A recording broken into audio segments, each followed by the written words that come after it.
पुणी एक दुर्घटना आम बस जटणी ब्लॉक अंतर्गत पोड़ापोड़ा ग्रामर छक पाखे आम बस गाड़ी नंबर 38 नंबर रूट्रे ओडी 33 AG 9258 समय रात्र 7:30 तराबई ग्रामर भुवनेश्वर अभिमुखे जाउथबा बेले एक षंढटी को धक्का देथिला जाफल शक्त आघात पाई षंढटीर पिठी पाख ठारू अत्यंत रक्त बाहरिथिला।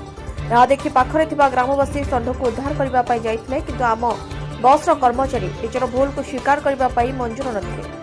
ठिकड़ा पाई जटणी ब्लॉक थानार कर्मचारी सेठी पहुंची घटना को तदंत करी उक्त आम बस ड्राइवर को अटक रखिते। ग्रामवासी उक्त ड्राइवर को जिम्मा देवा सह कौन कौशल से षंढ को उद्धार कर निकटस्थ पशु चिकित्सालय को नहीं। ग्रामवासी कहवा अनुଯାयी सेठरे ना गोमातार पल रुहती ना सेठरे रास्ता केबे रात्रि बसवास करती।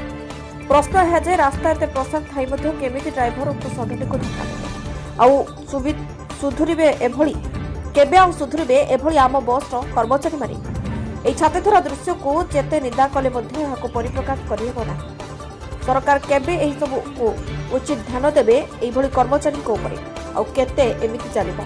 खर्धारू संकल्प नायक रिपोर्ट रिपब्लिक ओडिशा।